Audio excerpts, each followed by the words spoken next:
اعوذ باللہ من الشیطان الرجیم بسم اللہ الرحمن الرحیم یا ایہا الذین آمنوا اے ایمان والو لا تحلوا حلال نہ سمجھو یعنی بے حرمتی نہ کرو شعائر اللہ اللہ کی شعائر کی، جو اللہ کے شاعر ہیں ان کی بے حرمتی نہ کرو، ولا الشہر الحرام اور نہ حرمت کے جو مہینے ہیں ان کی بے حرمتی کرو، حرمت والے مہینے، ولا الہدیہ اور نہ ان جانوروں کی بے حرمتی کرو جو اللہ کی نیاز کے طور پر کعبہ شریف کی طرف لے جائے جاتے ہیں۔ ہدی وہ جانور ہیں جو قربانی کے ہوتے ہیں اور حاجی لے کے چلتے ہیں۔ ولا القلائد اور نہ ان جانوروں کی بے حرمتی کرو جن کے گلے میں پٹا ڈالا جاتا ہے، یعنی وہ بھی حاجی لے کے چلتے ہیں عمرے والے حضرات، تو ان کی بھی بے حرمتی نہ کرو، اور نہ ان لوگوں کے ساتھ چھیڑ چھاڑ کرو۔ ولا آمین البیت الحرام جو بیت الحرام کا ارادہ کرتے ہیں، قصد کرتے ہیں۔ یبتغون فضلا من ربہم چونکہ جو بیت اللہ کی طرف جا رہے ہیں، حاجی ہیں، عمرہ کرنے والے لوگ، تو وہ تلاش کرتے ہیں اپنے رب کے فضل کو، ورضوانہ اور اس اللہ کی خوشنودی کو۔ اور وَإِذَا حَلَلْتُمْ جب تم حلال ہو جاؤ، احرام سے نکل جاؤ، فاصطادوا پس تم شکار کر لو، اب تمہیں شکار کرنے کی اجازت ہے۔ ولا یجرمنکم اور نہ ابھارے تم کو، نہ آمادہ کرے تم کو، شنآن قوم کسی قوم کی، کسی اس قوم کی دشمنی، ان صدوکم عن المسجد الحرام جنہوں نے تم کو روکا تھا مسجد حرام سے، کس بات پر نہ ابھارے کہ ان تعتدوا یہ کہ تم زیادتی کرنے لگو۔ وتعاونوا علی البر والتقوی تم تعاون کرو آپس میں نیکی اور تقوی کی بات پر۔ ولا تعاونوا علی الاثم والعدوان اور نہ تعاون کرو گناہ اور زیادتی کی بات پر۔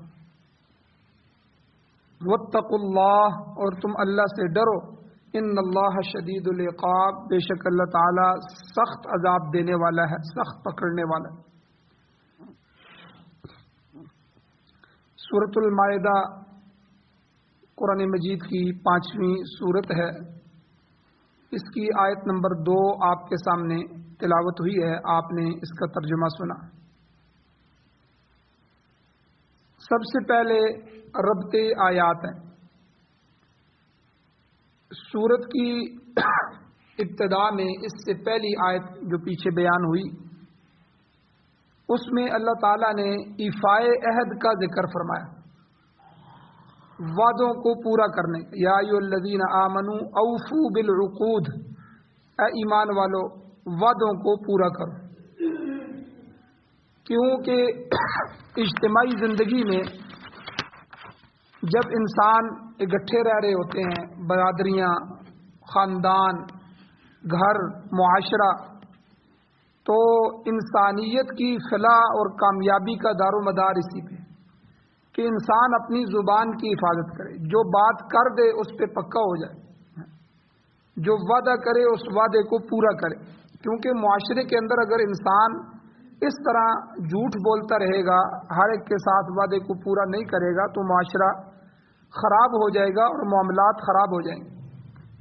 اس لیے اجتماعی زندگی میں وعدے کو پورا کرنا یہ انسان کے لیے بہت ضروری ہے۔ اور وعدے کے بارے میں پیچھے گزر چکا ہے کہ وعدہ صرف کسی ایک بات کا نہیں ہے، بلکہ شریعت کے جتنے بھی احکام ہیں، تمام احکام اللہ تعالیٰ کے ساتھ یہ بھی عہد و پیمان ہے۔ اے اللہ ہم دنیا میں جا کے تیرے حکموں پہ چلیں گے، تیرے نبی کے طریقوں پہ چلیں گے، تو گویا کہ نماز، روزہ، حج، زکوٰۃ یہ سارے احکام اور پورا دین اللہ کے ساتھ ہمارا عہد و پیمان ہے، یہ اللہ سے ہم نے وعدہ کیا، اس کی پابندی بھی لازمی ہے۔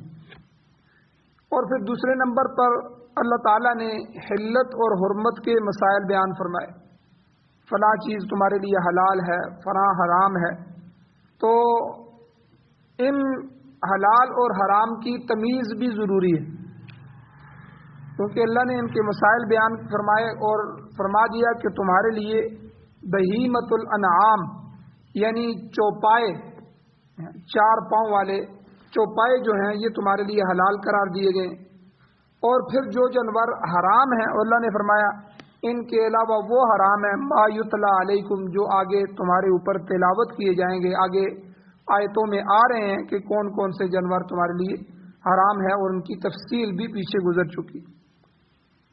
البتہ پچھلی آیت میں ذکر کیا کہ احرام جب آدمی باندھ لیتا ہے تو احرام کی حالت میں جب حج کے لیے، جب عمرے کے لیے خاص کر کے احرام باندھا ہوتا ہے تو احرام کی حالت میں حلال جانور کا شکار بھی حرام ہو جاتا ہے، وہ بھی بندہ نہیں کر سکتا جب تک احرام سے باہر نہ نکل آئے، جب تک کہ عمرہ مکمل نہ کر لے۔ اب اس تمہید کے بعد آگے حرام جانوروں اور ان اشیاء کا ترتیب وار بیان آ رہا ہے، تو اہل ایمان کے لیے حلت و حرمت کی پابندی نہایت ضروری ہے، اور اسی کو ایفائے عہد سے تعبیر کیا گیا۔ سب سے پہلے ارشاد ہوتا ہے، اللہ تعالیٰ فرماتے ہیں یا ایھا الذین آمنوا، اے ایمان والو۔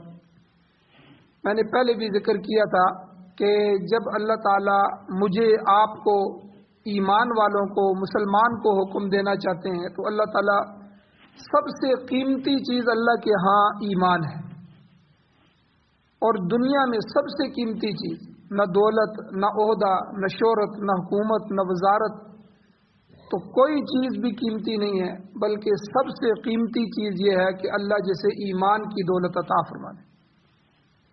تو اس بڑی دولت کی نسبت سے اللہ تعالیٰ خطاب کرتے ہیں، تو جب بھی کوئی حکم بیان کرنا ہے تو یا ایھا الذین آمنوا، اور جب کوئی حکم اللہ تعالیٰ پوری دنیا کے لیے، پوری دنیا کے انسانوں کے لیے، کافروں کو بھی شامل کر کے دینا چاہتے ہیں تو اللہ تعالیٰ یا ایھا الناس، تو یہ خطاب کرتے ہیں۔ تو یہاں یا ایھا الذین آمنوا فرمایا تو گویا کہ صحابی رسول غالباً حضرت عبداللہ ابن مسعود رضی اللہ تعالیٰ عنہ فرماتے ہیں کہ قرآن مجید میں جب بھی یہ یا ایھا الذین آمنوا کا خطاب آتا ہے تو میں یہی سمجھتا ہوں کہ یہ اللہ مجھے مخاطب کر کے کہہ رہے ہیں، یہ اللہ حکم جو نازل فرما رہے ہیں یہ میرے لیے فرما رہے ہیں۔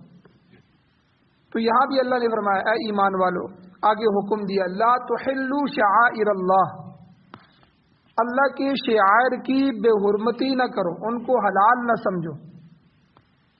شعائر شعیرہ کی جمع ہے، اور اس سے مراد وہ چیزیں ہیں جو اللہ تعالیٰ کی عظمت کے نشان ہیں، جو اللہ کی معبودیت کا نشان ہے، فرمایا ان کی بے حرمتی نہ کرو۔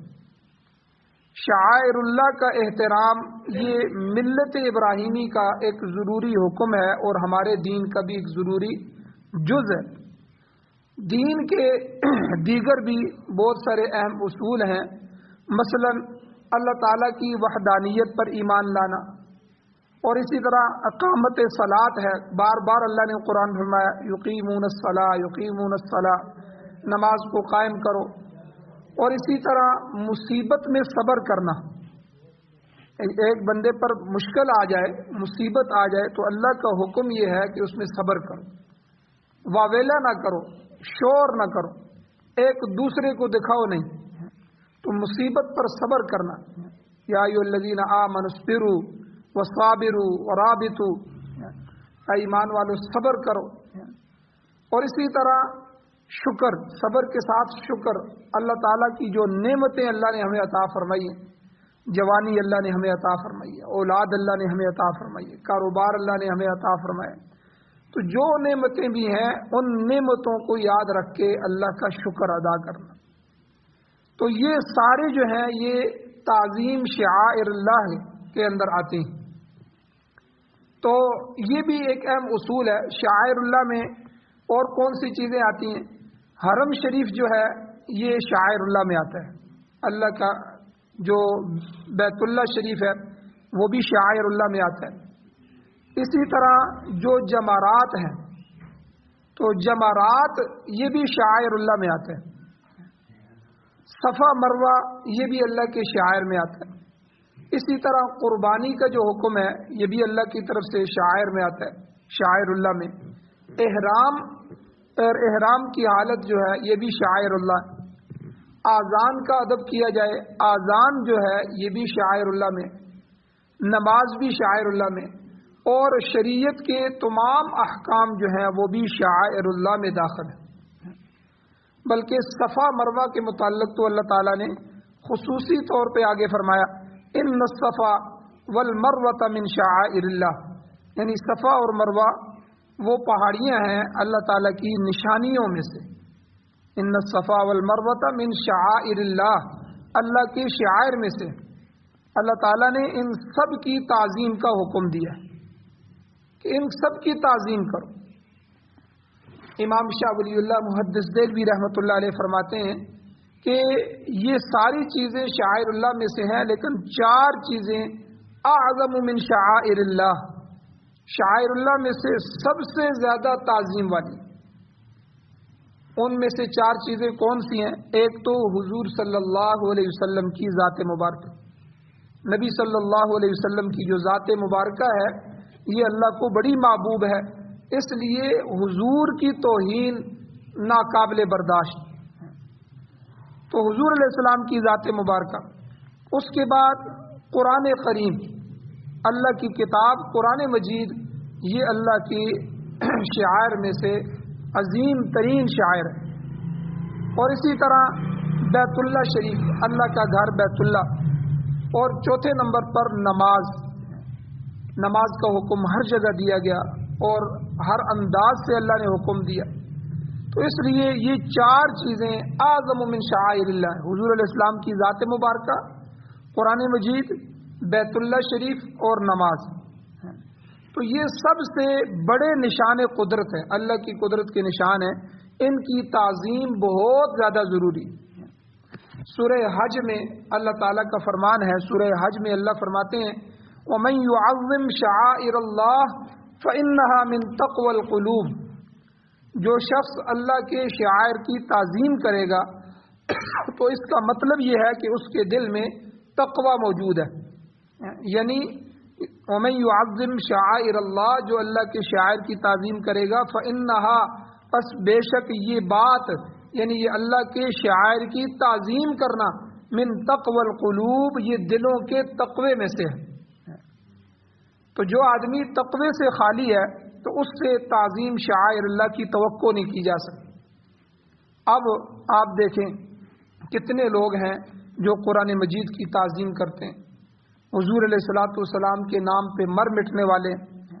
آج بھی مسلمان، گیا گزرا مسلمان بھی ہو تو پھر بھی وہ حضور علیہ السلام کی گستاخی کو برداشت نہیں کر سکتا، قرآن مجید کی گستاخی کو برداشت نہیں کر سکتا، بیت اللہ کی گستاخی اور جو ہے اس کی بے حرمتی کو برداشت نہیں کر سکتا، نماز کی جو ہے نماز چاہے نہ پڑھے لیکن نماز کے حکم کی بے حرمتی کو برداشت نہیں کر سکتا۔ تو اس لیے یہ تقوی کی طرف اشارہ ہے۔ تو اسی طرح آذان ہے، پہلے زمانے میں، آج بھی ہوتا ہوگا لیکن ابھی وہ آہستہ آہستہ قرب قیامت کے معاملات میں یہ کم ہوتا جا رہا ہے کہ آذان سنتے ہی جو ہے وہ سر ڈھانک لیا جاتا تھا، خاموشی اختیار کر لی جاتی تھی، آرام سے اذان سنی جاتی تھی۔ اور اسی طرح گناہ کے جتنے آلے ہیں جو ہے ٹی وی وغیرہ وہ بند کر دیے جاتے تھے۔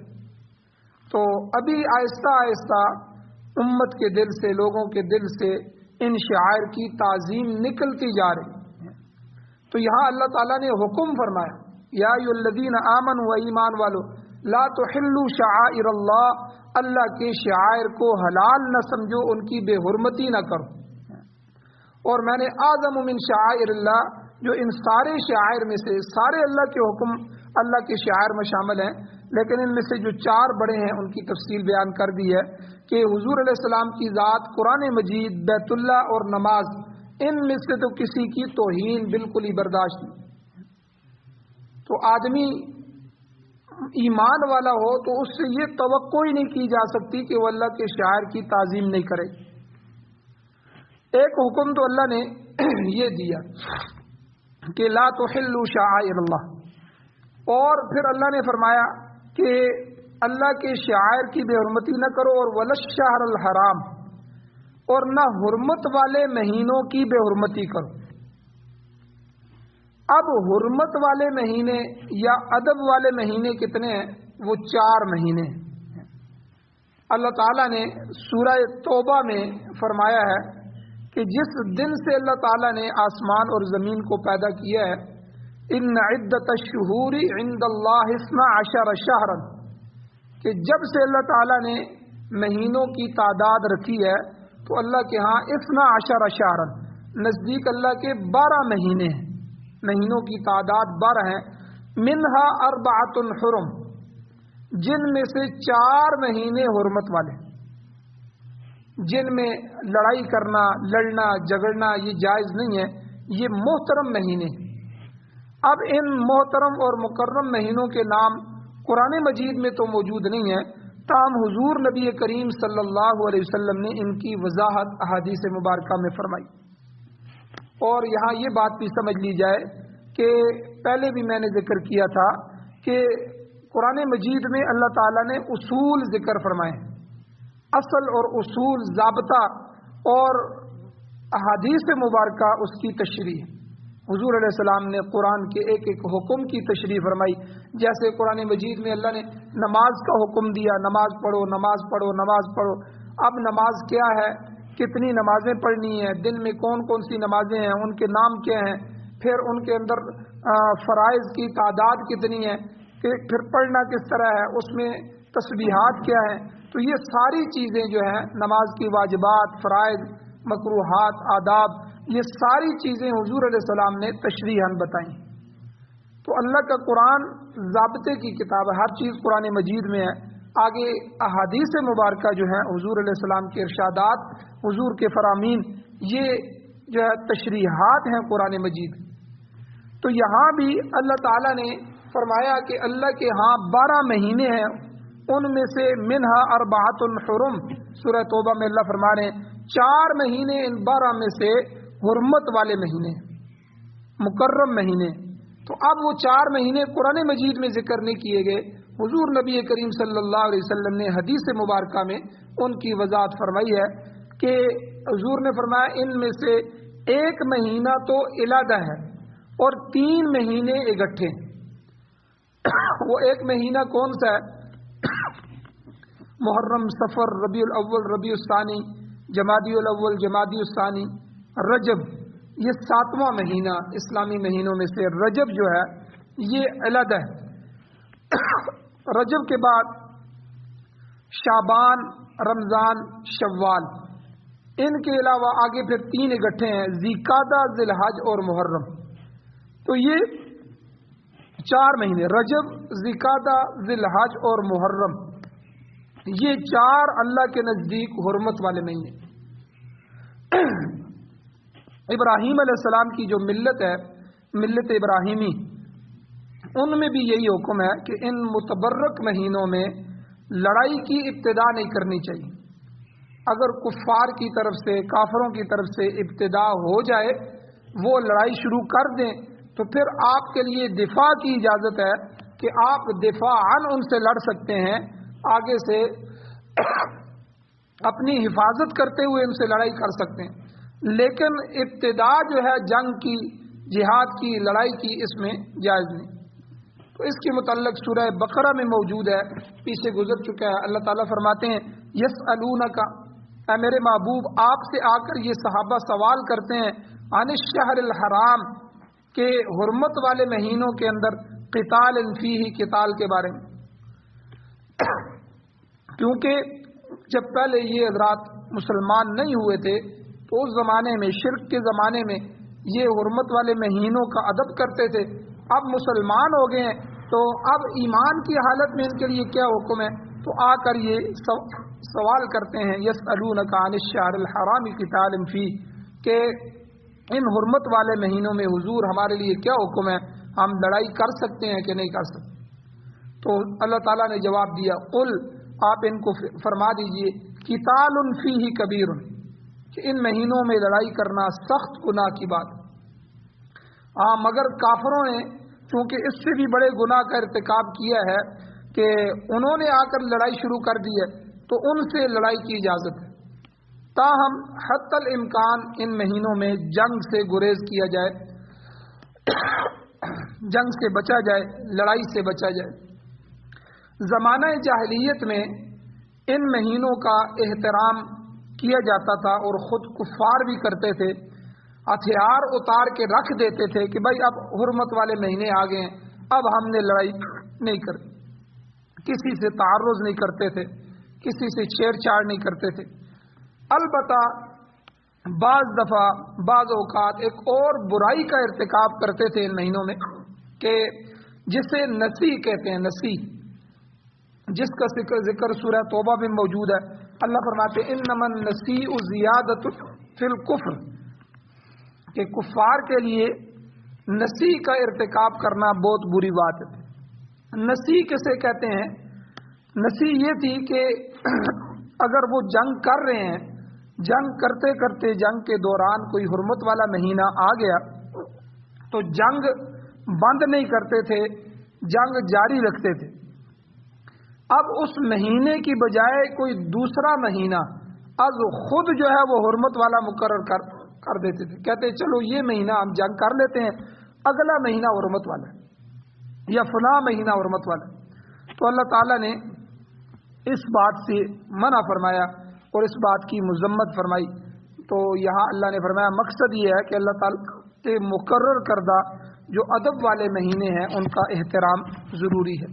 تو آج کے درس میں دو چیزیں ہو گئی، ایک تو اللہ کے شعائر کی تعظیم، شعائر اللہ کی تعظیم کرنا، اور دوسرا حرمت والے مہینوں کا ادب کرنا، ان کی بے حرمتی سے بچنا۔ آگے چند چیزیں اور بھی ہیں انشاءاللہ ان کا بھی بیان کیا جائے گا۔ اللہ تعالیٰ سے دعا ہے اللہ ہمیں عمل کی توفیق عطا فرمائے، آمین۔ الحمدللہ رب العالمین والعاقبۃ للمتقین والصلاۃ والسلام علی رسول اللہ۔ یا اللہ ہماری کمیوں کوتاہیوں کو معاف فرمائیے، درگزر فرمائیے، صغیرہ کبیرہ گناہوں کو معاف فرمائیے۔ یا اللہ ہمارے حال پر رحم فرمائیے۔ یا اللہ کمیوں کوتاہیوں سے درگزر فرمائیے۔ جو حضرات بیمار ہیں ان کو شفا عطا فرمائیے، پریشانوں کی مدد نصرت فرمائیے۔ یا اللہ قرآن و سنت کی حکومت نصیب فرمائیے، قرآن و سنت کا غلبہ نصیب فرمائیے۔ یا اللہ قرآن مجید سے تعلق نصیب فرمائیے، قرآن کو سننے، سنانے، سمجھنے، سمجھانے کی توفیق عطا فرمائیے۔ یا اللہ جتنے حضرات ایمان کی حالت سے اس دنیا سے جا چکے ہیں، یا اللہ ان سب کی بخشش فرمائیے۔ یا اللہ بلند درجات عطا فرمائیے۔ یا اللہ ہم سب کو بھی قبر حشر آخرت کی تیاری نصیب فرمائیے۔ نبی علیہ الصلوۃ والسلام سے سچی محبت نصیب فرمائیے، حضور کی کامل اتباع نصیب فرمائیے۔ یا اللہ ہم سب کا خاتمہ ایمان پر فرمائیے۔ یا اللہ ہماری اولادوں کی اور نسلوں کی اور ہمارے ایمانوں کی بھی حفاظت فرمائیے۔ یا اللہ ایمان والی زندگی اور ایمان والی موت نصیب فرمائیے۔ صلی اللہ تعالی علی خیر خلقہ محمد و آلہ و اصحابہ اجمعین برحمتک یا ارحم۔